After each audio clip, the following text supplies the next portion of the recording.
Welcome back to my bow run of Dark Souls 3. This is part 2, part 1 will be linked in the description, which is where I go over the rules of the run, so I'd say go and give that a watch first. I've not got any preamble planned, so let's not waste any time and head right back to Lothric. This is part 2 of me sniping Dark Souls 3 with bows. Do the like, share, subscribe thing if you like video, share, subscribe thing. Great sentence, me, off to a great start.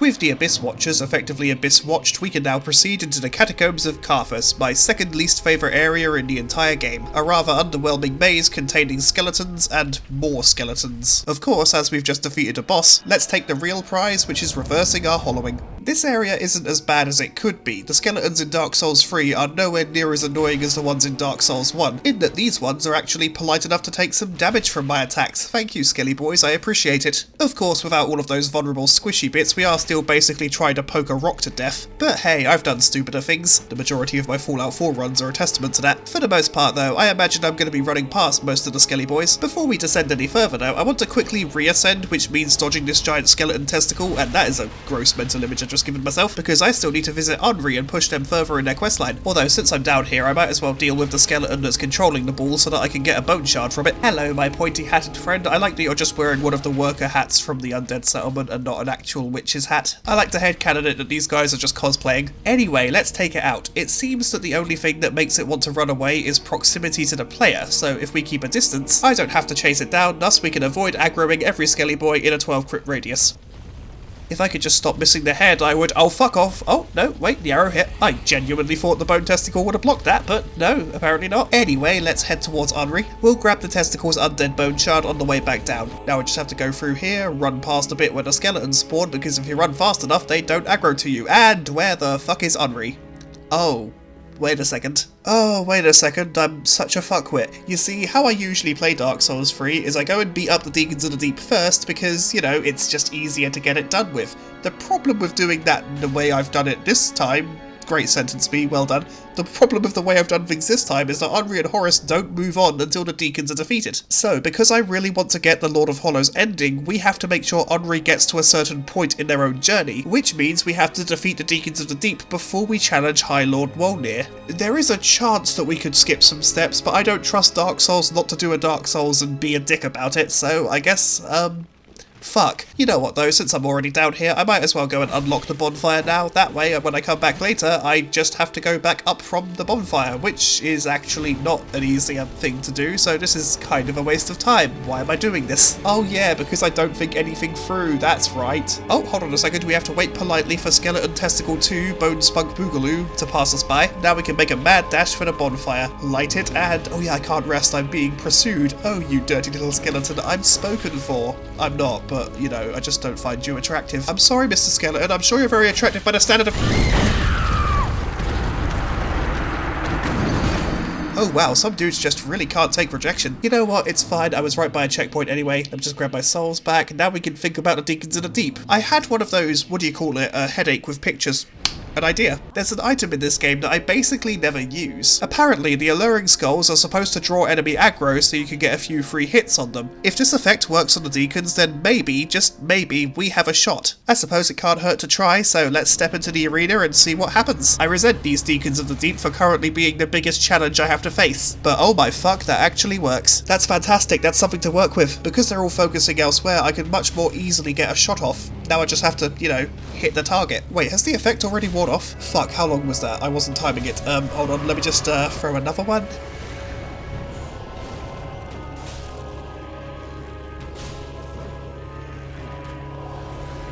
About 8 seconds. That's, I mean, it could be worse. I'm probably going to need a lot more to make this fight more feasible. Even though I was only here this time to see if the alluring skulls worked, this attempt actually went pretty well for a fair amount of time. The skulls let me create some openings, and my damage is already good enough to a point where I can headshot most of the Deacons to get them out of the way. Of course, my aim still hasn't really improved. I got them down to phase 2 again, but phase 2 is where everything seems to go wrong. Not only can the purple Deacons heal the main guy, but they have that deep soul ability that curses you. So we always have to expend some arrows to get one of the Deacons just casting it out of the way, which means we're also spending one of our increasingly infrequent windows to not damage the boss itself. And if, like me, you're super unlucky, you're going to get hit in the face by fireballs from every conceivable direction. Yeah, I think I still need to take some time to prepare for this one, so we'll come back in a little while. There is still one other way we can go to get some more viable equipment and some more souls under our belt. Yep, I'm going to go and tackle the Smouldering Lake. Which of course means running through the catacombs like a lunatic, only stopping to deal with this very aggressive skeleton. Wait, why am I stopping to deal with this? It doesn't drop anything I want. I should just keep running. Now we just opened a shortcut for our future run to the boss. Now we have to get this bridge to break. I'm pretty sure melee attacks are the only things that work on it, but I'm gonna try the bow just to see.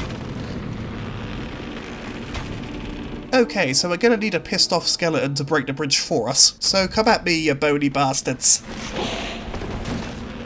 Huh, maybe he whiffed? I was pretty certain the skeletons could break the bridge, so what the fuck is happening here? And fuck my life, I've kind of trapped myself behind an army of bones. Luckily some of them are tired of their afterlife, so we'll just walk off the cliff to their death. I can honestly kind of understand if I had to live in the catacombs of Carthus, I'd probably want to walk off a cliff too. But yeah, we might be in trouble here. If I can't break the bridge, I can't get down to the Smouldering Lake, which means I can't face the old Demon King, and I can't get the bow that I really want. Wait, what the fuck? That worked? Oh crap, run. That would have been a pretty fucking embarrassing death, wouldn't it? But yeah, I could not tell you if a skeleton attacked the bridge in the right place to break it, or if my jump did it. I don't know, but we're just gonna take the victory. There is a big demon waiting for us down here, which I fully cannot be bothered to deal with right now. I'm sorry, Miss Cinders, I'll come back and fight you later, I promise. Actually, to be fair, I probably could have spent the time to just quickly kill her now, because the skeletons that spawn in those rooms will quite happily also attack her, so this could potentially be an easier fight than the one that Sigward helped me with. Why don't I think these things through? Don't worry, I promise I'll come back and kill her later. For now, let's press onwards to the Smouldering Lake. I fucking love the look of this place, I just hate being here for too long. Not only is there a giant ballista shooting at us, which is just very rude, we've also got a lightning worm to deal with. I'm not going to deal with it though, the giant ballista's going to deal with it. Technically it's not breaking any rules because it's an environmental trap, so it's allowed, and look, it's giant arrows, so technically that's even more allowed. Serious question, does anyone actually fight this thing the legitimate way, or do we all just hide behind this small bit of land and wait for the ballista to kill it? Because let's be real, they wouldn't have put a giant ballista up there that was capable of killing the sandworm if they didn't want us to use it. But don't worry too much, I am going to shoot it with the occasional arrow to pretend that I helped. Flash, bang, and down goes the sandworm. Now we've got another undead bone shard, very handy, and lightning stake, which I can't use, but hey, it's cool to have. And just like that, we have our next bonfire. I could go and fight the old Demon King immediately, he's not exactly a difficult fight, but I'd much rather do it with the cool Dragon Rider bow, so we're gonna brave the Demon Ruins, the fucking worst area in this entire game. It's a very tight network of tunnels with demons constantly throwing fire at you. There are giant rats which can very easily surround and murder you, there are statues of demons that breathe fire on you, which I've luckily avoided all of, and then there's an entire room full of basilisks, because Miyazaki hates you specifically. Suffice to say, I broke out the old run away from them screaming strategy.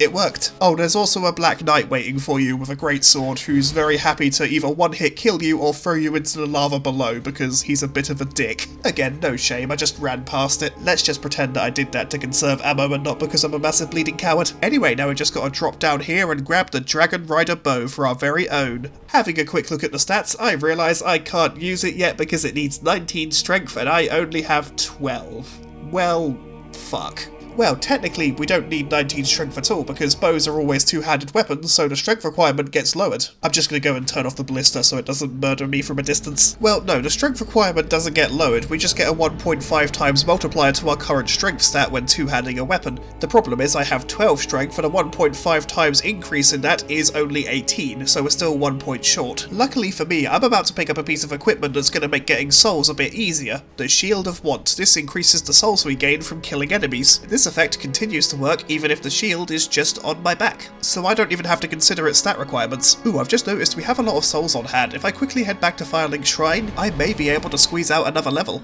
Ooh, that's an affirmative. Let's throw that point onto strength then, finally be able to use our favourite bow. Oh yeah, we may as well upgrade the bow while we're here, and it needs, Titanite scales. I thought it had Twinkling Titanite. You know what, it's fine, we've got a couple to get it to the next level, and that's a pretty hefty damage boost. Oh, and before we go any further, let's quickly burn those undead bone shards I've been lugging around. I can't even count the amount of playthroughs I've done of this game where I had a stack of like 5 of them but forgot to actually use them until like the final boss. Anyway, let's go and beat up an old man. What? That's basically what we're going to be doing. I'm so glad I took the time to go and get the Dragon Rider bow and upgrade it. Now I can use it against the Demon King. It sure would be embarrassing if I forgot to switch to it. Wouldn't it, past Veronica? Yeah, no, I completely forgot to switch to it for the entire fight. To be fair, it is only the old Demon King. I don't think I needed the Dragon Rider bow for this. I suppose it makes sense. His race is basically dying. He's one of the last demons in the land. He's not going to be some sort of juggernaut. We're kind of lucky that we're fighting him at this point. I mean, just look at him. The flame that is his source of power is clearly waning. He's already on his last legs, and I do feel kind of sorry for him. In all honesty, I'm not here to kill a mighty foe. I'm here to put an old man out of his misery. Credit where it's due though, he is still fighting for his life with every scrap of strength he has left. How does that old poem go? Oh right. Do not go gentle into that good night. Old age should burn and rave at the close of day. Rage, rage against the dying of the light. Though wise men at their end know that dark is right, because their words had forked no lightning, they do not go gentle into that good night. Good men the last wave by, crying how bright their frail deeds might have danced in a green bay. Rage, rage against the dying of the light. Wild men who caught and sang the sun in flight, and learned too late they grieved it on its way. Do not go gentle into that good night. Grave men near death who see the blinding sight. Blind eyes could blaze like meteors and be gay. Rage, rage against the dying of the light. And you, my father, there on sad height, curse, bless me now with your fierce tears, I pray. Do not go gentle into that good night. Rage, rage against the dying of the light.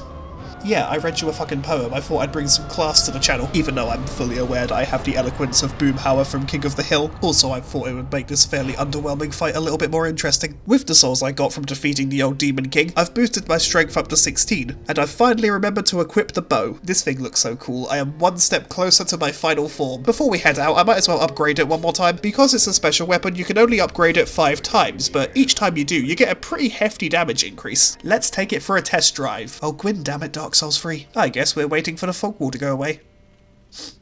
So, how's everyone doing? There we go. Fuck me sideways. Obviously, using the bow against these starting area hollows is not really going to give us a proper impression of just how good it is. No, we're actually here to deal with the swordsman who's just kind of hanging around half naked outside Fireling's shrine. I'm guessing he was kicked out for making the Firekeeper uncomfortable, which is very impressive because she can't see anything, and judging by my aim, neither can I. Take 2. There we go, that's not too bad. By the looks of things, its speed seems to be on par with that of the longbow. I know its effective range is exactly the same. If we want to start seeing a significant improvement in that regard, we're probably going to have to get our hands on a great bow. Either that or just, you know, a lot of feather arrows. Not that I really want to do that because they're 100 souls each, but then again, great arrows aren't exactly cheap either, so I'm probably only going to go out of my way to sort out using a great bow if I absolutely need the damage. As cool as they are and as fun as they are to use, given the fact that most of the bosses in Dark Souls 3 fight with the speed of a coked out Bloodborne boss, I just can't imagine there'll be a lot of opportunities to really use one. We're gonna have to wait and see though. I would like to use a great bow on at least one boss, but I think I have to choose that boss very carefully. Anyway, before we make any more real progress, I'm gonna quickly head back to Farron Keep so I can pick up the dress I wanted. Plus, whilst I'm here, I can kill this giant Titanite lizard to get some scales. I know that after a certain point you can buy them, but you need to find the right ashes to give to the Shrine Maiden. As much as I think I know the game pretty well, I can never remember exactly what prizes you can get from each of the ashes. Although, given the fact that we're talking about scales, I wouldn't be surprised if we can't get a lot more of them until we get to Archdragon Peak. We're gonna have to wait and see. We're a ways off of getting there.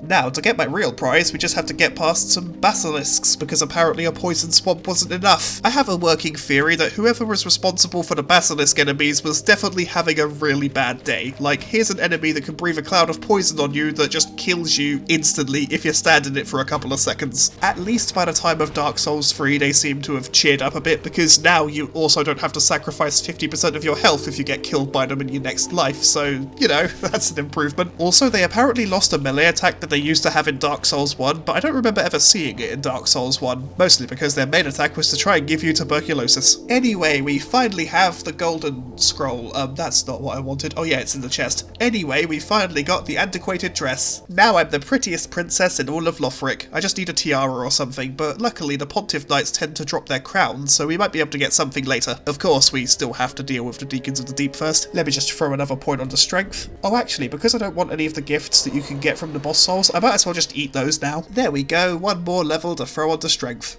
I then decided to go back to Lothric to grind out some souls to buy some more ammo. I managed to avoid getting myself killed this time. I didn't just buy ammo though, I decided to spend some of the souls on the Force Miracle. I figured it would be useful in the Deacons in a Deep fight, and because it does no damage, it's technically allowed. Oh, and I also bought some more alluring skulls. Oh yeah, I can only hold 10 at a time. Well, 10 is still better than 4, and then the rest of my souls can go to more arrows. I think I'm probably in the best place I could be. I think at this point my only real concern is the stamina bar. I think it's a bit lower than it should be, but then again, it's much more important to have quickly regenerating stamina rather than just having a big bar, so I think we're gonna be okay. I'm wearing the Chuckity ring, I'm mid-rolling, so my stamina regen is kind of okay. I mean, if I took all my clothes off, I could probably get more of a bonus, but I really like this dress, so I don't want to do that. Oh, hi, Cirrus of the Sunless Realms. I'm afraid I can't actually summon you, even though I'd really like to, because I enjoy having you around. Oh well, she also probably could have drawn some aggro. Anyway, right out of the gate, my damage looks a lot better. I'm gonna try and save some alluring skulls for phase 2, because I think that's where they're going to be the most useful. Of course, we still have to actually get to phase 2, which isn't too difficult, it's just frustrating. I will admit though, with my equipment, I'm feeling a bit more optimistic. After a solid 5 minutes of running back and forth and patiently waiting for openings, I finally pissed them off enough to get the main guy to come out and play. Of course, once again, this is where the fight is going to get complicated. I was able to get a few extra hits on the main guy before I had to run away as they crowded around, but now it's time to use the skulls. I like to imagine that the skulls aren't actually releasing soul essence that's drawing the enemies in, instead they're just swearing at them and upsetting them. That's my personal headcanon, that makes it funny to me. The alluring skulls are really pulling their weight. 8 seconds might not be the longest window, but so far it's plenty to get some good hits in. Not gonna lie, this particular part of the fight had me pretty stressed. If just one more had fired at me at that moment, I would have been taken out completely and had to do the whole thing all over again, which I really don't want to do, because while I have cut this fight down for you, my lovely viewer, it took me, I had to spend ages walking in circles patiently waiting for openings. By this point in the fight, I'd already been there for 20 fucking minutes. Oh, and I was worried that they were going to heal the main guy and completely fuck over all my progress. When I got slapped right here, I was really fucking worried that something else was going to follow it up and finish me off. Luckily, that didn't happen. Thank fucking Gwyn. Actually, no, don't thank Gwyn. He's the whole reason we're in this mess. But there we go, the Deacons of the Deep have finally been snuffed out. I know it was like 3 or 4 attempts in total, but just being in that room, having to tiptoe around the enemies, waiting to find a window to shoot the one that actually has the health bar that matters, it's just conceptually fucking stressful. Anyway, I gave myself one more point of strength. I might try and get it up to 20 because I don't like it ending in 9. I know that's really petty, but with that done and some more arrows bought, we can finally head through Carthus. Oh wait, that's the wrong bonfire. Oh well, it can't hurt to work on my cardio. Excuse me please, Skelly boys. Doopy doopy doopy doo. Just gonna wait for the bone ball to take care of the other guys. Well, that was nowhere near as effective as I'd hoped. It's fine, it'll come, but oh fuck me hard. Oh, did I, Dark Souls? Okay, try again. This time we're not gonna go the stupid direction. Even though the way we walked up last time wasn't actually the reason I died, it was because I stood too close to a ledge and got knocked off by a skeleton. That could have happened either way. Anywho, grab my souls, wait for the bone ball to do bone ball for- that was way too close. I'd rather not die in the same stupid way twice in a row. Yeah, get rotated, idiot. Anyway, we can finally go and visit Henri. And, where are they?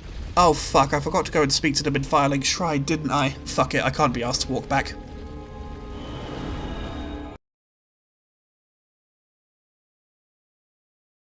Hi Henri, can you please get a fucking move on now? Thank you. Right, that should be absolutely everything else I have to do. Now I just have to make it back to Carthus, avoid the giant bone testicle once more, nearly get myself killed in a stupid and avoidable way, we can't forget that step, it's very important. And then, finally, mercifully, we can talk to Henri in the catacombs. Hi Henri, we can now progress your quest a bit further. Oh, you're missing Horus, I'm very sorry about that, I'll deal with that problem later. Oh, and Henri moves, so we have to go and speak to them one more time. Hi Henri, nope, still haven't seen Horus, he's definitely not right below us right now, don't look down. But with that done, we can finally make progress. Said progress comes in the form of me being the whitest person to ever be in a horror movie. Oh, look at this lovely goblet that's definitely not cursed. I'm gonna touch it because that's clearly a good idea. What? Consequences for my actions? Whoever could have seen this coming?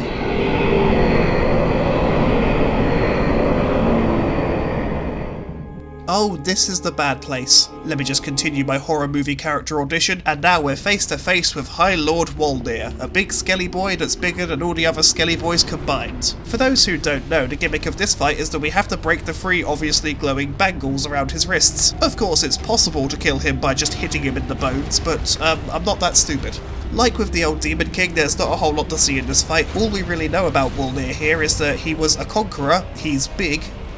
That's kind of it. His arena and the entirety of the Carthos catacombs are all located below the Abyss Watchers, so the theory is that they buried him because that's kind of the thing they do, or, you know, did before I came along. Other than that, he's really just a bigger skelly boy. He might have been Yorm the Giant's dad, possibly. I am basing that entirely on the fact that he is big and a conqueror, and Yorm was the child of a conqueror, so, you know. Then again, giants aren't exactly uncommon in Dark Souls, so it might just be a case of me grasping at straws. Ultimately though, it doesn't really matter who he was, he's in our way, so that's the only thing we have to consider. This big pile of bones is blocking my path, and we want him to not be blocking my path. So bye Wooly, I hope you have a nice time in the Abyss.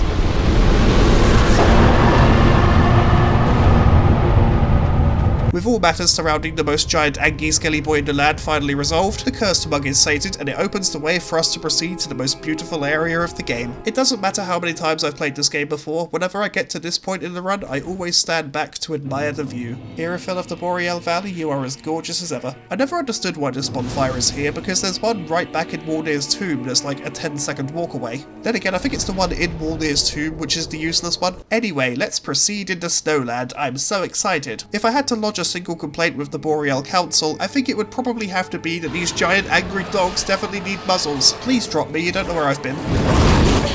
I mean, he dropped me, that's progress. Now we just have to avoid getting murdered. Given that I'm primarily a ranged build, this should be pretty easy. It sure would suck if he was really good at closing the distance and did an upsetting amount of damage with every attack, wouldn't it?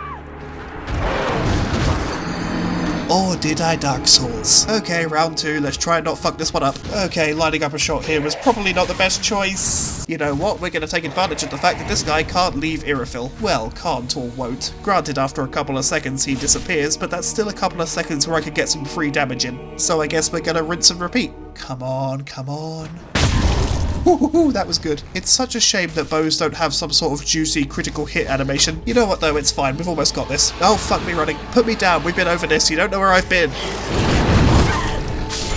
Well, he put me down, he was technically correct. The best kind of correct. Round 3, and let's take a moment to appreciate how this guy is giving me more trouble than the 2 bosses of the area preceding him. Not gonna lie though, this guy really looks like he belongs in Bloodborne. He's got too many eyes and too many teeth, and I'm not using that as a criticism, I fucking love how the things in Bloodborne look. If I play my cards right, I should be able to. I'm not playing my cards right now. You know what I should do? I should use the super secret hide behind the barrier like a coward technique. Yeah, why didn't I just do this immediately? Now I can get some free hits in.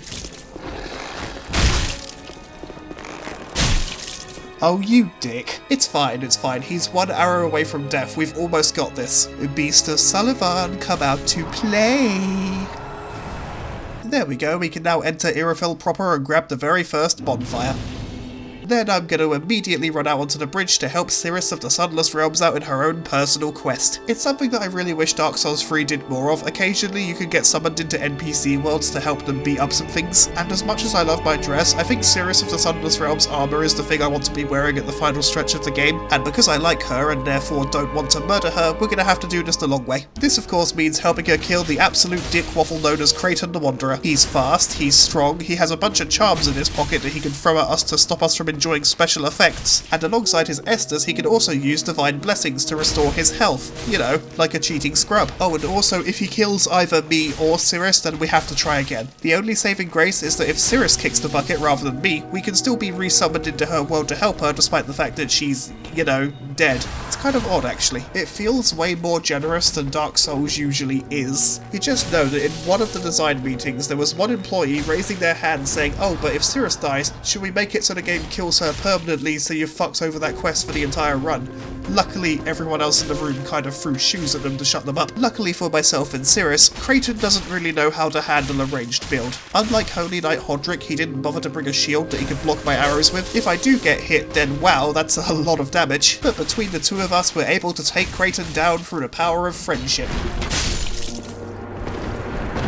And arrows. lots of arrows. With that done, she should return to Firelink Shrine and become a proper ally to us. Yep, there she is. She's very thankful for our efforts, you're most welcome. Now let me just go to Yuria real quick to buy some more purging stones. I know that I haven't beaten another boss yet, but come on, I beat the old Demon King and Wolnir. Surely I've earned the right to look a little bit pretty for a little while longer. And you know what, I should probably put a couple of levels into health. There's no reason to try and play the game like a glass cannon. With all that done, we can head back to Irophil. So, Irophil, what have you got in store for me? Ghostly knights that love to murder me? Yep, I wouldn't have it any other way. What a great start to an area, I couldn't even clear a single enemy. Oh, did I, Dark Souls? Okay, Ronica, here's an idea. How about you don't play like a fuckwit this time? I know for you that's a lot to ask, given the fact that you usually play games with all the grace and elegance of a deer with arthritis having a seizure, but I really believe you can not fuck up if you try. Oh, hello, Pontiff Fire Witch. You know, as much as I'm happy with my dress and have different ideas for my fashion going forwards, if you wanted to drop me your armour, I wouldn't be opposed to it. So what do you say? You want to play ball? Fine, I didn't fucking want it anyway. For the most part, this first stretch of Irophil actually goes quite smoothly. Playing as a ranged build, I've definitely circumvented most of the challenge. I don't think it really took me any longer than doing a melee run would. We've already reached the next checkpoint, and hey, Unri is here. Hi Unri, I'm so glad to see that you're okay. I'm very sorry that you're not going to be okay for much longer, because I need a wife, and sadly I can't wed Cirrus of the Sunless Realm, so you'll have to do. Before I go too much further though, I want to quickly ember up, because Kraton the Wanderer could invade my world to try and kill me now. Normally, because I have a tendency to play characters who use great weapons, I knock him off a cliff pretty easily, but I don't think that's going to work here. Then again, pelting him with arrows earlier was pretty easy, so I don't think this is going to be too much of a problem. Of course, this time I don't have anyone near me to draw aggro, and I forgot to grab any trees of a giant seed. No, that's the wrong way. Seeds of a giant tree, which can make enemies respond to invaders, so yeah, I'm doing this alone. Don't get me wrong, if I can easily knock him off a cliff, I'm definitely going to. It saves on ammo. Of course, it only works if he's not going to hyper armor through the spell. It would also probably help if I backed up and healed, because like 3 hits from him, well, it does that. It might just be easier and safer to use the bow. You know, that piece of equipment that this entire run is supposed to be built around. I know using force doesn't technically break any of my own rules, but if it had worked, it probably would have felt a little bit cheap. Nope, we're doing it the long way. Again though, I'm just happy he didn't bring a shield. And if I can land an arrow at the right time, he takes a bit of extra damage. Obviously the same is true for most melee weapons, but with a bow, it's just so much safer. After about 3 or 4 minutes of running in circles, I land the final arrow and Kraton goes down, which means I can show you the reason I wanted to kill him. If we return to the bridge leading into Irophil, we can find this corpse in the middle. I couldn't tell you why it spawns here specifically, but if we run over and loot it, we've got Kraton's armor set, one of the coolest looking armor sets in Dark Souls 3. Sadly, if I wear even only 3 pieces of it, I'm overweight by a lot, but it's very much a case of I just wanted to have the armor in case at some point I do spec into Vitality. I don't think I will, it's a very annoying stat to have to dump points into. As much as I like Dark Souls 3, I really don't like how endurance no longer governs how much stuff you can equip on your body at any one time. Popping back to Firelink Shrine real quick, I'm gonna throw one more level up onto Strength just so it's finally 20 and it no longer annoys me. Then we need to go and see Greyrat. Now that we've unlocked Irophil of the Boreal Valley, we can send him on another round of thieving. Discovering Irophil in the Boreal Valley, all in a day's work. If the tales are true, it is home to old moon-worshipping nobles, and should be packed with treasure. What do you think? Shall I go and see what I can find? A fine choice. Of course this means before he goes I better buy up all the ammo that I want, because he won't be available again until after we defeat the Pontiff. Goodbye. I will leave for some time. So long for now. Do stay safe, you hear? Or my efforts will have been for naught. Aw, he's such a sweet boy. It's a shame that in typical Dark Souls fashion his tale is going to end in tragedy. The next stretch of Irophil isn't really anything to write home about. I ran past a lot more enemies than I bothered to fight, although I was definitely fucking tempted after this dickhead. I only really stopped to kill these slave guys because leaving them alive is slightly more trouble. Okay, I did also stop to kill this one very upsetting centipede enemy. I then took a bit of a detour up here so I could grab Great Heal, a miracle that I can't use right now, but it's another one of those I'd rather have it in my back pocket just in case things get really tough later. Then past the rest of the water, we've already got another checkpoint. This one leads down to one of the other areas in the game that we'll need to visit later, but I'm not going to go this way just yet. If I want to make sure that Greyrat survives this looting trip he's gone on, I'm going to have to go and speak to Sigwald and then beat up Pontiff Sullivan. If I go and speak to Siegwald and then head back down that way I was just sort of facing, he won't be able to stay in Irithyll to protect Grey Rat from certain death. To get to everyone's favourite onion boy, we're gonna have to dodge through this sewer and avoid the centipede creatures, who, as it turns out, don't seem to really care about alluring skulls, which, you know, at least we know that. Let me just do another quick detour to grab the shit-covered ashes. I hate that I'm carrying these around with me now, but there we go, we've reached our onion boy. I like Siegwald. I'm gonna let him say what he has to say. Excuse me, I must have dozed off. It's rather warm in here. Well, hasn't it been all too long? It's good to see you. Oh, I seem to have missed my chance, so I, Siegward of Katarina, offer my deepest gratitude, and a little surprise to go with it. It's all yours. I know. Won't you join me for dinner? I make a fine Esther soup. I've got some stewing right now. Even we undead deserve a little normalcy from time to time. And finally, upon this rendezvous, let us make a toast. To your valor, my sword, and our sworn duties. Long may the sun shine.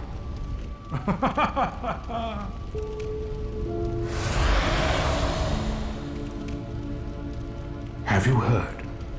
Somewhere, hidden right here in Irithyll, is a deep dungeon.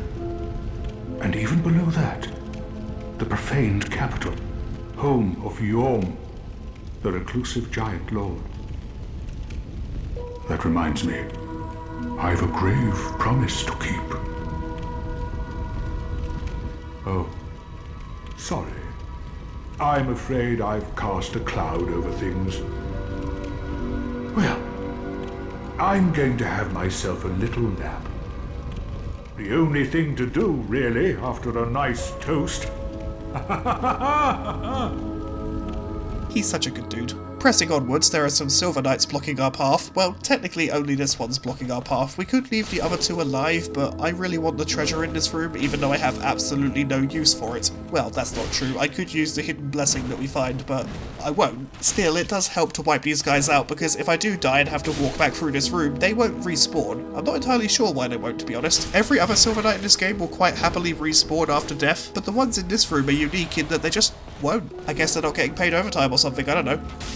Either way, it does give me a reason to go out of my way to deal with them. With them staying dead the way they do after I fight them, it just makes this little area of Irithyll feel like I've actually made some progress in it. Obviously, for the way Dark Souls works, we couldn't have every enemy disappear after they die, but I can definitely appreciate the moments where they stay gone. Yeah, get frostbitten, dumbass. Not that it really did a whole lot to you. Still though, it's pretty cool that we can do that. I like using the environment to hurt. Ow, you dick. I was in the middle of a fort, and I've now lost it. It probably wasn't important. And I'm sure this column-sized arrow stuck in my arm is not hurting like fuck. Let's see how you like getting shot at. Yeah, it doesn't feel so good, does it? Ooh, and they dropped me a Titanite shard. I mean, it's useful, but I was kind of hoping for maybe a chest piece, or your leggings, or maybe your gauntlets, you know, something cool. No, I was hoping for the bow. I was full on hoping for the bow. It's fine, we'll get a great bow later. Let me just quickly loot the chests. Thank you, and thank you. Now let's go forwards. This next path has way too many sorcerers and dogs on it for my liking. Even when I run a really strong and tanky melee character, I struggle to get through this place without at least dying once. I don't know why it is that dogs in video games are so annoying. You know what though, these still aren't the worst dogs in the series. I think the dogs in Dark Souls 1, specifically the fire-breathing ones who could headbutt you to death, are way more annoying. Also, they appear in Blighttown and make Blighttown a much worse place to be in. I mean, Blighttown's already a pretty shitty place to have to explore, although it's not as bad as it used to be. It's much better in the remaster. I didn't play Dark Souls 1 until like 2018, so I didn't have to deal with the original frame rate issues. Oh, there's a fun thought. Dark Souls 3 is 10 years old this year. I mean, I think it's a fun thought. I'm sure plenty of you will now feel much older for me saying that, but quiet down, you elderly people with your books and your newspapers and your bus passes and your hats. I don't know a lot of old people, I don't know what they like. Anyway, as you just saw, I've unlocked one of the shortcuts in Irithyll. There's only really one final stretch between me and the boss, but I want to quickly head back to Firelink Shrine because I have a fair amount of souls that I might as well use. I should probably start putting some more levels into endurance, even if the returns on that investment are particularly atrocious. And I'll buy some more arrows from the Shrine Maiden. I think these feather ones are going to come in very handy in our next boss fight. No wait, not the next boss fight, the boss fight after this one, where we're going to be at a distance for a lot of it. Back to Irithyll to complete this final stretch, which isn't too bad, it's like a short walk. We will have to deal with some rather aggressive Pontiff Knights. One has a scythe, because fuck me I guess. Actually, I don't really need to deal with them. I could just run down here, open the gate which grants me some iframes, then run back up to the boss room. I mean, yes, I took a few more hits than I probably should have, but you know what, I'm a ranged build, I'm about to go up against a boss who's a melee fighter, I think I should be fine. At least I would be if the fight wasn't Pontiff Sullivan, one of the bosses that I find the hardest to beat. You see, I absolutely suck at parrying in Dark Souls 3, I just can't do it consistently, so Sullivan tends to slap me around a lot, and because of where he's located in the game, I don't really get a whole lot of chances to practice against him. I think if he appeared a lot earlier, I'd probably have it down more. Either way, he's coming right for us, because just like that dog we fought on the bridge, he can also close the distance ridiculously fast, and he does a fuck ton of damage. It's almost like he's a boss or something, I don't know. But yeah, I think I might have been just a tad overconfident about my abilities to keep a distance between us. Although, to be fair to myself, if I didn't fucking panic roll there, I probably would have been okay. Oh, did I, Dark Souls? So, that could have gone better. No point wasting any time, let's go back and try again. Provided that I aim for the head, as soon as I enter this fight I could do a decent amount of damage to the Pontiff before he's even in striking range. Again though, provided I aim well. Of course, what I call melee range and what he calls melee range are two entirely different things.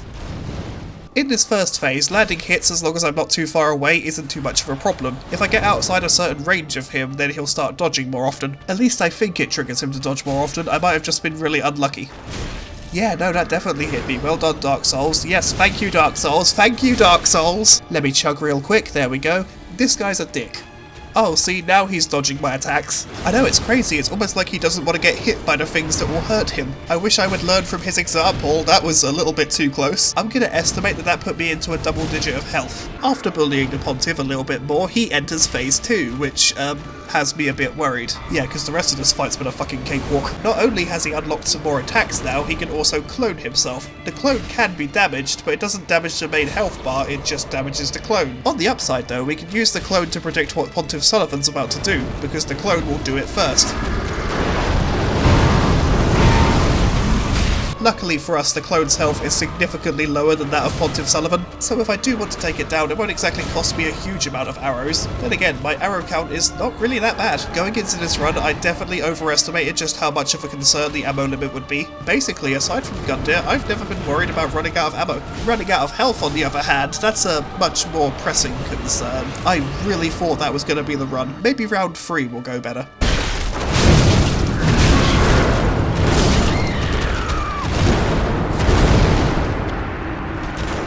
That's gonna be a no. Round 4? I'm really feeling round 4. I know it's early, but I think this will be the one. I mean, look at that. I've still got all my Esters, and he's only just entered phase 2. And during the transformation, I could get a few free hits in. I was weirdly locked in for this attempt. Maybe it's finally happened. Maybe I've got good. That would be an amazing thought, given that Pontiff Sullivan was the boss that, during my very first playthrough, almost made me quit the game. I did fuck up a little bit and took a hit here, but I used an Ember rather than an Estus Flask to get my health back, along with the 30% boost to the max HP. It's one of those things that I wish stuck around in Elden Ring, because you can use a Rune Arc to increase your maximum HP, it just doesn't heal you when you use it, and that just annoys me. Although admittedly, quite a lot of Elden Ring annoys me. I've tried to like it so many times, and I just can't. I can't get into it. I get a ways in, and after a while, oh, this could be going very wrong. Yeah, that could have ended the attempt. But yeah, like I was saying, I've tried to like Elden Ring so many times, but it just pisses me off. I don't find it fun. Oh well, it's fine. I don't have to like every game From Software makes. Anyway, back to this fight. As you can see, Phase 2 was going significantly worse than Phase 1 was. I admit that's to be expected, since there's basically 2 Pontiffs in the room, but even then, I was still feeling pretty good about this attempt. And you know what? I was absolutely right. I mean, it wasn't the cleanest victory, but it was a victory all the same.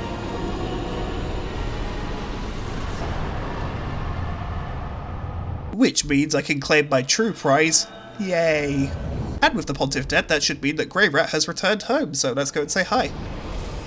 Although first I'll grab a quick level up. I feel a couple of extra points onto Endurance can't go wrong. Ooh, actually, if I sell off some souls, I should be able to get Endurance up to 20. I can't be the only person who gets annoyed when one of their RPG stats ends in a 9, can I? Yes, there we go, 20 Endurance. And there's our little buddy. Hi, Grey Rat. Oh, then we're both safe and sound. Thank the gods for that. I don't like getting things so close. I might have died if it wasn't for that peculiar onion knight. With his little trip to Irophil complete, he now sells us some more ammo types, like these moonlight arrows, which are 500 souls each, or the great arrows, which are also 500 souls each, or the lightning great arrows, which are 750 souls each. Yeah, I don't think we're going to be using any of those unless I get really desperate. We might as well push on into Irophil a little bit further. After all, I've got a wedding to attend. But of course, we can't forget to take in the view first. That is fucking gorgeous. To make it to my wedding, I am going to have to avoid some deacons shooting fire at me and these random drag knights who are here doing stuff, I guess. There is an optional bonfire nearby that I could grab, but I'll have to fight 2 more of those big Sullivan dog things. I mean, sure, they dropped a ring of favour and protection, but if I can be completely honest with you for a second, I fucking don't want to do that. It's one of those things that if I really need it, I'll come back for it later. But as it stands, I'd much rather take my chances with the Anolondo archers. I say take my chances, what I mean is run up this way and not get hit once. Oh yeah, there's some ashes over here. Like with the archers in Dark Souls 1, I find these guys' most powerful tool is the mind games they play. Just knowing that one of their arrows is so big that if it connects with you it will send you plummeting to your death is definitely the thing doing the heavy lifting here. Don't get me wrong, those arrows absolutely will send you to your death if you get hit by one on one of those tight walkways, but they are nowhere near as hard to avoid as the game wants you to think they are. No, the biggest threat I faced is when one of these drag knights followed me up here and tried to stab me. Well, he didn't try to stab me, he succeeded in slashing me. But as you can probably see, dear viewer, I was in no mood to deal with their shenanigans. Once we make it inside the next room, the enemies will stop chasing us. See, look at that, they won't come in. They know they're not invited to my very creepy wedding. Speaking of weddings, let's go and get married. Of course, this is Dark Souls, so it's not a normal marriage. Not that I know what a normal marriage would look like. And just down this corridor, we can get a very special suit of armour. Back in the earliest days of my channel, my mascot, Vera, used to wear this armour quite a lot because I think it's fucking cool. Oh damn, I've not used Vera in a very long time. We can worry about this later. Let's get married.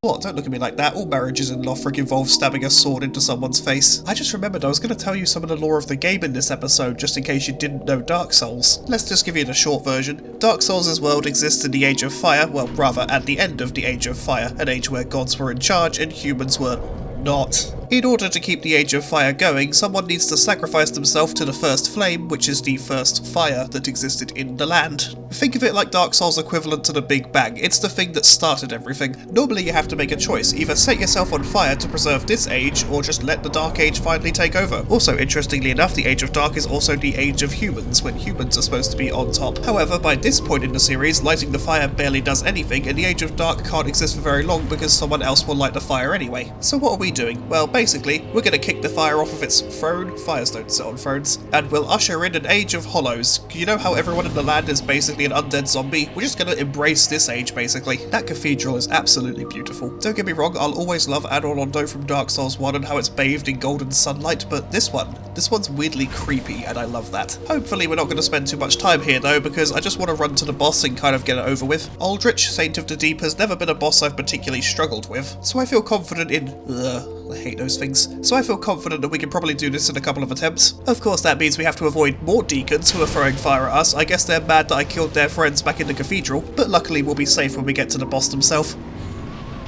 Hi, Aldrich. I know you've got a femboy in your mouth, and I can absolutely respect that, but I need your ashes to access the kiln of the first flame. If you hadn't refused to do it yourself, I wouldn't be here now, though I can't say I blame any of you for not wanting to do it. This age just doesn't seem to be going anywhere. The Abyss Watchers, Aldrich the Devourer, Yorm the Giant, the Twin Princes, they all refuse to link the flame because they recognise that the Age of Fire just really ain't all it's cracked up to be. Plus, 3 of them already linked the fire in a previous age, and we're just right back at the same place now, so I don't blame them for being disenfranchised. But here's the thing, Aldrich, Aldrich, I still need you to open the way for me, and I don't need you to be alive for that. I can use your ashes perfectly well. It's a whole thing that we'll get to later, probably in the next video, because I'm wildly aware of how long this one is already. Still, I would like to end on a high note, so we're gonna kill Aldrich, and then I think that'll be us sorted. At least I hope we're gonna kill Aldrich, because fighting them at range is a lot more tricky than I thought it would be. Normally the gimmick of this fight is that they keep teleporting to different corners, kind of like the Crystal Sage, and you have to run up to them with your melee weapon and beat them up, but that's a lot easier because your melee weapon doesn't have the same problem that projectiles do, by which I mean there's no travel time and the boss can't slither 6 miles out of the way of your attack, and by the Titan this is not going well. We haven't even got close to phase 2 yet and I've already used almost half my Estus flasks. Add to that the fact that Aldrich is also a largely ranged opponent, so there's no way to avoid it, we're fighting on their terms. I mean, just look at that arrow nonsense. It's not too bad in this phase, but if we do get to phase 2, you'll see where it's going to be a problem. It took fucking ages to get them down into phase 2. You know they're in phase 2 because they catch fire. And now in phase 2, they have a few extra tricks up their sleeve. The arrows they fire like rain last for a lot longer and track me now, so I want to try and avoid that. I'm going to hide in here. Of course, now I can't really dodge if something comes towards me because it's a very tight space. Something else that's starting to become a problem for this fight is how long it takes me to draw the bow. Those extra seconds of winding up the attack leave me incredibly vulnerable. I can only dodge out of it when the bow is fully drawn, and even then, all that time it takes me to line up a shot, the enemy might just move. Oh, and you see that thing they just tried to do? If they'd hit me with it, that would have drained my health and given it back to them.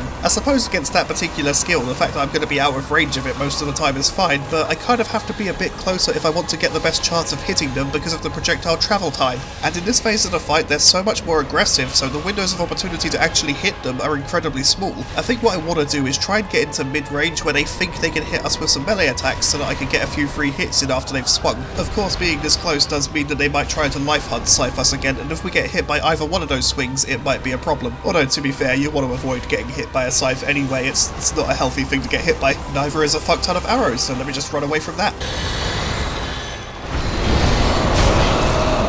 You boner. You see that? You can miss me with that shit. You know what, call me crazy, but I don't think this is going to be the run. I am now officially out of Estus, so I really can't afford to be taking any more unnecessary hits. I've just got to be patient, I've just got to bide my time. Looking at their health, this is incredibly doable, I just have to be fucking careful. That means only attacking in very specific windows. It also means not being too proud to run away when I absolutely have to, but I've got to keep a very close eye on what they're doing even during this rainstorm, because if they cast one of those big beams and I don't dodge... Oh, did I, Dark Souls. The worst part is that we were so close in that attempt. Time for round 2. This time I brought some blue bug pellets to reduce the amount of damage I take from their magical attacks. We're doing alright, but you know what, I should probably use an ember rather than use my flask to get the health boost.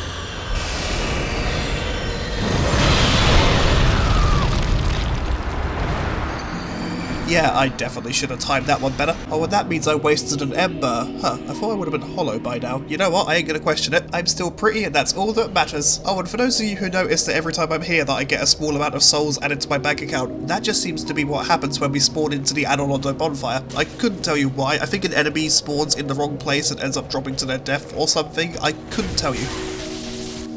Yeah, that's not going well. Before we go back to Aldrich, I want to get some things sorted, but we're going to need souls for that, so I'm going to grind on this bridge for a while. Luckily, the Silver Knights drop quite a lot of souls, it's very easy to get back my arrow investment, and if I do it right, it's perfectly safe. Some of you might be wondering, but Ronica, what are you saving up for specifically? Well, I'm going to tell you. There exists in this game a miracle which completely blocks out someone's ability to use magical spells, and the very best part is that it does no damage when initially applied, so it's not breaking any rules. First things first, we have to buy this Londor book from Uria, then we have to give it to our cleric lady. She's not too chuffed about reading from it, but I can't be bothered to go and get Carla to do it instead, even though I will have to go in that direction. Even though I do have to go that way anyway to get to Yorm the Giant, so it wouldn't be that much of a trial, and it would get me away from Aldrich for a while. Ah well, hindsight's 20/20. But there it is, Vow of Silence, and I can't afford that just yet. Well shit. Fuck, I can't even use it yet, I need more faith. I suppose I'm doing some more grinding. Hi Silver Knights, I know I promised that I'd never come back and grind you again after I did the Proof of Concord kept for the fucking trophy, why did I do that to myself? But I need the souls and you're dropping quite a lot of them. I'm also already bored of using the old grinding spot, so I'm gonna be here for a while. Plus I might get your armor out of it. Not that I'll wear it, but it's just another thing I'd like to have. Settle in everyone, this is my life for the foreseeable future. Friends all over, though I'm Okay, that took a while. We're finally up to 30 faith. Oh, and at one point during that grind, I tried to be clever and lure a Silver Knight to walk off a cliff so I could save ammo, and, well, it didn't work. So that's why I look like a raisin again. Oh, I also had to grind a bit more to get my attunement to 14 so I could have 2 spell slots because Vow of Silence uses 2 spell slots. But I think we're finally as prepared for this fight as we can be, so let's go for it. First of all, we have to make sure that we cast Vow of Silence close enough to Lothric, because if we're even a little too far away, we get hit by the effect, but they won't, so I would have kind of screwed myself. Also, that is a hefty mana consumption. Luckily, I thought that would be a problem before coming in, so I made sure that one of my Estus flasks is blue to restore mana. Of course, even with that, I think we probably get like 7 uses of that spell before my mana bar is entirely drained. Oh, and look, Vow of Silence has already worn off. It's not usually a problem when I'm running a melee character, because as soon as I press the swing weapon button, I'm swinging my weapon, but for a bow character, like I said earlier, it takes time to draw the bow, and I have to pick my moments carefully to make sure that Lothric doesn't dodge. I've also got to remember to two-hand my bow after I swap back from my catalyst. I probably could just take off the Shield of Want at this point, because I don't really need it for the fight. As long as I swap back to it before we get the Lord of Cinder destroyed message on screen, I should still get the soul buff from it. Sorry, Lord of Cinder felled, not destroyed. You knew what I meant. On this attempt, I got them down really low, but I kind of choked in the last minute. I was out of Estus, just took a big hit and thought, fuck it, if I just get this hit in now, I can finish the fight, but because they move when they cast that attack, I missed and died. Not gonna pretend that one didn't hurt. In the next attempt, I made the mistake of getting too close to them and then mistiming my dodge when they did their slam attack, so that was fun. Oh, did I, Dark Souls? At this point, I was already starting to get pretty annoyed with myself, so I thought maybe I just need a change of scenery. Instead, I'm gonna go and deal with Yorm the Giant. Besides, I like Siegwald, and this way we get to finish his quest with a bang. And hey, we might beat a boss, so I can end this video on a win. You know what, fuck it, before we go any further, I'm just going to use a Purging Stone. We're going through the 3rd worst area in the game. I think I deserve to do it with something approaching a smile on my face. Funnily enough, I don't hate the layout of the area that we're about to visit. I actually quite like the Irithyll dungeon. There's just one enemy in there that's kind of a pain in the ass. If you've played the game, you fucking know which one it is. Yep, the Jailers. If you don't know what these guys do and why they're so annoying, basically, when they approach you, they start to lower your health. Sorry, let me be clearer. Your maximum health. So even- oh crap, I forgot about you. Well, shit. So even if you don't take a hit from them, you're still just going to be missing a big chunk of HP. The worst part is, once they've locked onto you, there's no way to avoid this effect. We can't mitigate it in any way, shape or form. Yes, hi, hello, I see you there. At least there's no way to mitigate it in melee combat. For a ranged user, like myself, I can kill them from a distance without them getting close enough to trigger the effect. Or at least that's the theory anyway. On the plus side, these two somehow got caught on the geometry of the level. I don't know how, but around these parts we don't look a gift horse in the mouth. The worst part about these jailers though is that they're fucking everywhere, which I suppose makes sense. It's a jail, they're jailers, it'd be kind of weird if they were anywhere else. But I couldn't tell you what possessed the Dark Souls devs to make this enemy the fucking worst.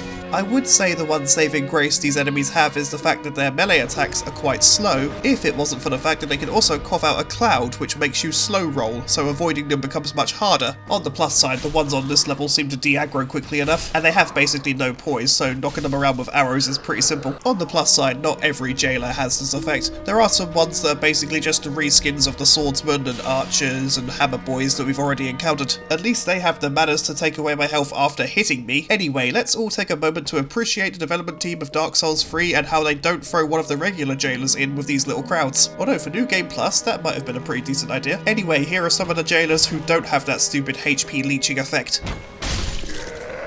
Like I say, they are just reskins of the enemies we were fighting back at the High Wall of Lothric. Anyway, before we press on, I'm going to quickly loot this Mimic. It has an Estus shard in it that we can really use. And luckily enough, I have some Undead Hunter charms which makes looting them a lot easier. Don't worry, they don't do damage and they don't break the rules. I do wonder who first figured out that you could throw those at Mimics to make them fall asleep. I like to imagine it was one very panicky Ashen one who just kept throwing shit at Mimics hoping it would stop the thing from chasing them. Yeah, we're not going to deal with this giant. I don't think we need that sort of attention. If I can though, I would like to kill this lizard. I can't remember exactly what it drops because I usually ignore it.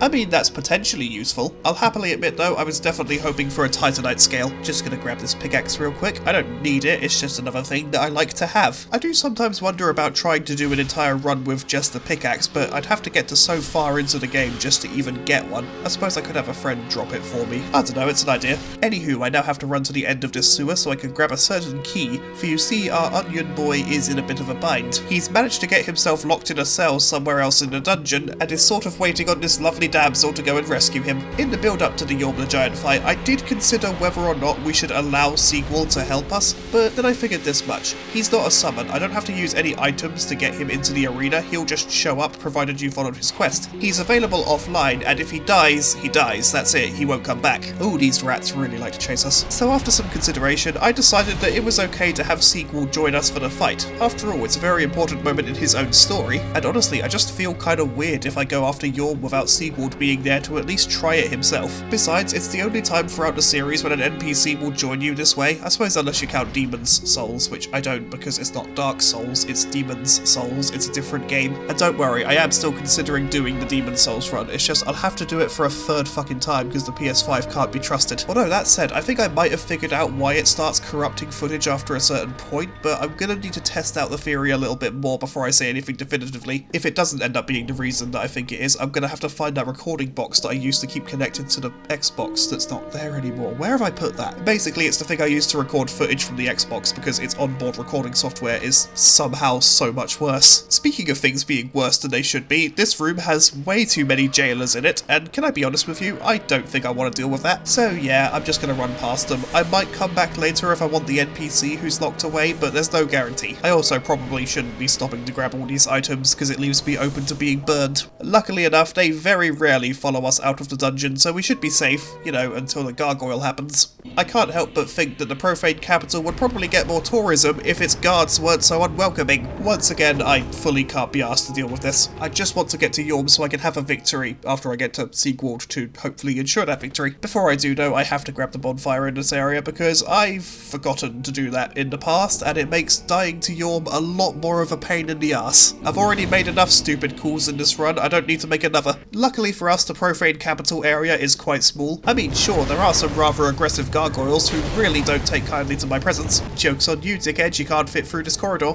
At atop this building, there is a rather powerful sorcerer who doesn't really like outsiders all that much. Luckily for us though, he's not too intelligent. All we have to do is hit him with an arrow, coax him down into this toxic swamp, maybe with more arrows when he tries to climb away from the toxic swamp, don't be doing that. Eventually he gets the message and walks on over. I let you hit me by the way, that definitely wasn't incompetence on my part. Notice that I said toxic swamp a second ago and not poisonous swamp. If you're not familiar with Dark Souls, those two are entirely different status effects. In Dark Souls 3, the poison status effect lasts 90 seconds and it deals 3 HP of damage per second. Toxic, however, also lasts 90 seconds but does 22 HP damage per second. Also something based on your maximum HP, I'm not entirely certain, and I think it fucks with your stamina as well. The point is, this guy just walked into a swamp of the stuff and is now dying slightly faster than he would be if it was regular poison. I would feel bad for him, but the very first time I came here, he sniped me off the roof with a soul spear, and I've never stopped being bitter about it. By the way, the first time I ever made it to the profane capital, it was like 2017, so yeah, nearly 10 years later, I'm still holding a grudge. Just in case I do want to come back for Carla later, I might as well go up this way and grab the keys, which does mean killing some randomly invisible jailers. I don't know why they're invisible, aside from the fact that they are douchebags. But there we go, we can now go and fetch the jailer's keyring, which is for some reason just on a dead guy rather than one of the jailers. And now through some expert parkour,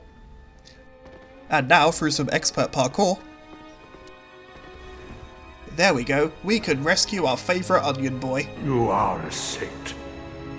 Once again, you are my valiant saviour. I, Siegfried of Katarina, express my deepest gratitude.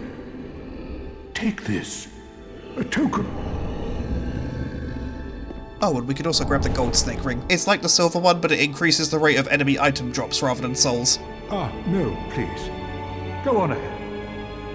I've my own road to take. I fucking love how sincere all of Sigwald's line deliveries are. Miles Richardson, you did a fucking fantastic job of voicing him. Before we even try to take on Yorm the Giant, I want to make sure that my arrow count is as good as it can be. For you see, Yorm the Giant has a lot of health. Let's put it like this, Aldrich, Devourer of Gods, the thing we were just trying to kill, has 4,727 health. Yorm the Giant, on the other hand, has 27,822 health. He's also quite resistant to thrust damage, the main damage type of arrows, so we're definitely going to have to make them count, and there's a good chance that we might have to swap between ammo types. By the Titan, this is going to be rough. Because Cirrus of the Sunless Realms gave us the Silver Cat Ring earlier, getting to the boss room is perfectly safe. Ooh, before we do, let's grab the Oni Slayer Great Bow, yeah! there, but yeah, getting to Yorm, very safe. Don't have to worry about full damage at all. Then it's just a case of running past all these blissfully unaware enemies. Oh fuck, I should have swapped the silver cat ring for the Lloyd's sword ring. It's too late now.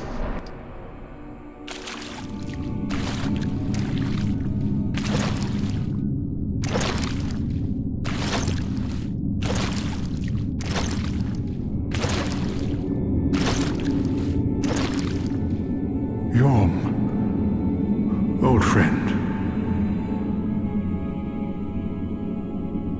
I, Siegward of the Knights of Katarina, have come to uphold my promise. Let the sun shine upon this Lord of Cinder. So, whilst our buddy Sigward marches forward to engage Yorm in melee, I'm just gonna hang back here and keep hitting him in the face. It's what I'm gonna have to do if I want to see any real damage to him. Of course, Sigward wielding the Storm Ruler is definitely going to help. All I've really got to do is keep the aggro on me so he doesn't hit Sigward too many times. Sigward can heal himself and he does have a decent suit of armour, but if he dies, there's no way to get him back. And oh fuck me sideways, Yorm is in phase 2 already. Fortunately, his phase 2 is just a couple of extra melee attacks, he has no ranged capabilities whatsoever, but then again, when you're big enough to cross the arena in a few strides, that really doesn't matter. Oh, and yes, a single one of his attacks does wipe out half my health bar, thanks for noticing. Normally I have like no trouble dodging his attacks, but it has been a while since I've seen him. I think my brain just needs a few seconds more to readjust. Come on Yorm, focus on me, leave Sigward out of it. I know you two have some sort of sorted history together, but hey, I'm also here.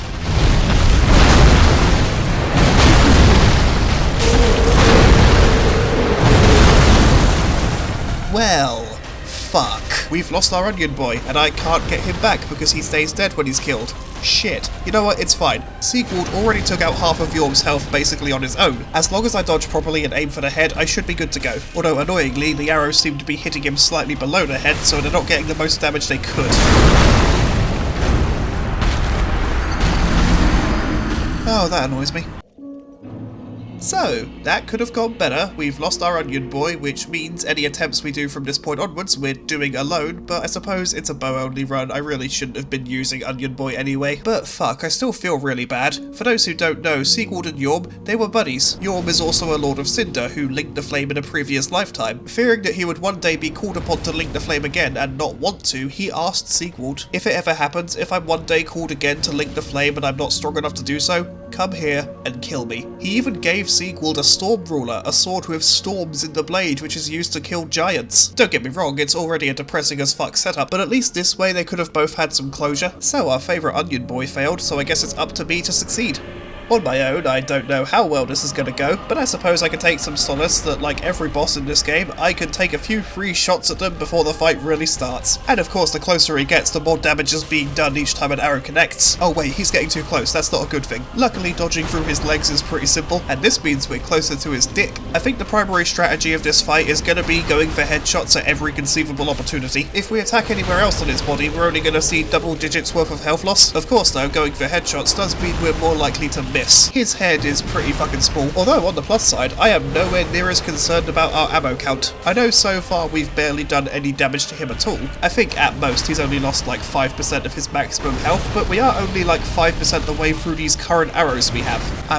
I'm just gonna take these, thank you. But also, if we keep the pressure up, keep hitting him in the head as often as possible, we should be able to poise break him, which will leave him open to take some extra damage. Now all I've got to do is, you know, land all of those shots correctly. Given how quick he is, that's easier said than done. Then again, I still prefer the shots to hit him somewhere on the body rather than miss entirely.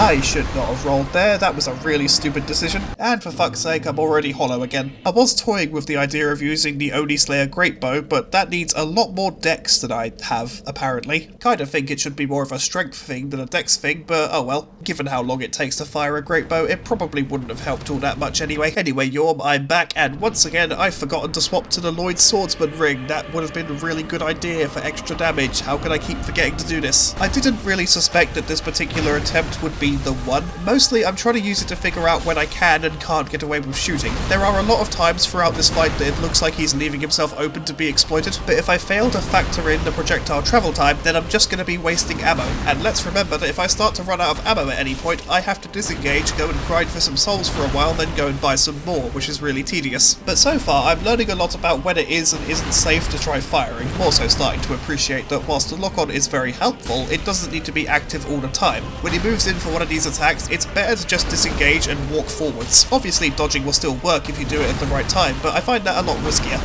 Again, we've got to remember that a single one of his attacks basically takes away half my health. I suppose if I wore some actual armour I might be able to take, like, 3 attacks, but my dress is just too pretty to not wear. Despite the fact that this wasn't supposed to be the attempt, I actually got him down to phase 2. My current arrow reserve was not looking great, but then again I have plenty of other arrow types in my backpack that I can swap to if I have to, so I suppose there's no harm in trying to make this the run. Ooh, we poise broke him. Come on, let's see what damage we can get. Don't get me wrong, that's nothing special, but it's way better than what we were working with. It felt like ages before I got another one. Although it did take significantly less time to get it after I got the first one, so I think I'm just getting better at hitting him where it counts. And if we do one of these pierce arrows when he's poise broken, that's nearly 900 damage right there. And of course, by targeting him while he's in the middle of an animation, we're much more likely to knock him off balance. Not gonna lie, the current ammo count we have is giving me a bit of an anxiety problem. I think since Gundyr, this has been the lowest we've been at. Fucking hell, he's so low on health, he is so close, this has gotta be the run. I might be out of Estus, oh yeah, I forgot to rebalance it for this fight. I mean, it's only 1 extra charge, but still, with this amount of health I can still take 1 direct hit before I buckle. Didn't need to take it there. Well, fuck, let's try and create some distance. I probably should have run through his legs rather than trying this, but hey, it's working. Oh fuck, he's punching. Now I'm furious. Oh, did I, Dark Souls? Ah crap, I'm already running out of ammo.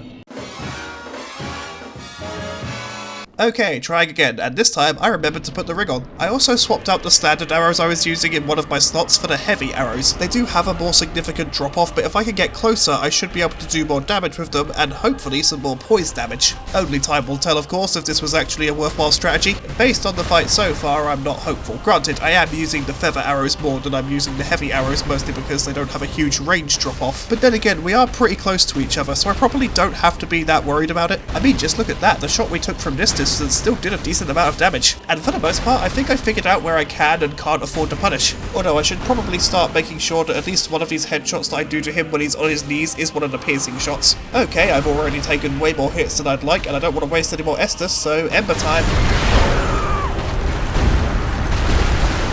Maybe I just need to stop trying that. This time I used an Ember outside of the boss arena so I can get the health boost, although maybe if I just thought about when I used it in the fight I'd be okay, rather than wasting what's essentially a free heal. I did not think this through. Then again, that could basically be the motto for this entire channel. So yeah, at this point I can confirm that heavy arrows to the head are a much more effective way of breaking his poise, especially if we do one when he's swinging his weapon or just currently vulnerable. I'm also pretty sure that a pierce arrow would have the same effect, but I'd rather not risk missing when I have limited FP. I think it's better anyway to wait for him to be on his knees before I try doing a heavy damage dealer. Even with those though, this fight is still going to take a fucking long time. The last nearly successful attempt I did was almost 20 minutes. That's 20 minutes of walking back and forth across this arena waiting for moments for Yorm's face to be shootable. And when we get to phase 2, we have to be mindful of the fact that he has an extra combo he can do. Also, he can start doing punches which he can chain together with his regular attacks. Luckily it won't deal damage unless you're directly under his feet, so basically all it does is knock you on your ass and make it harder for him to hit you, so, you know, we've got that going for us. And that new combo he likes to do does leave him open for a headshot, so, you know, you've got to take the good with the bad. Still though, I do have to give props to Yorm the Giant.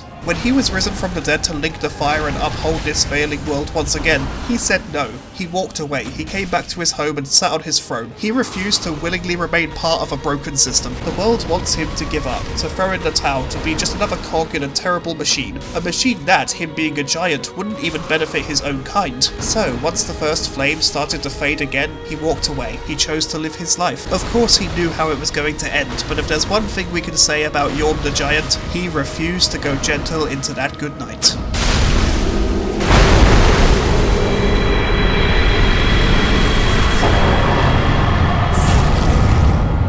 I realise that's kind of an ironic thing to say when talking about how he literally wants to wait for the dark, but I think you knew what I meant. With Yorm the Giant defeated, that's our boss victory done, we can bring part 2 to a close.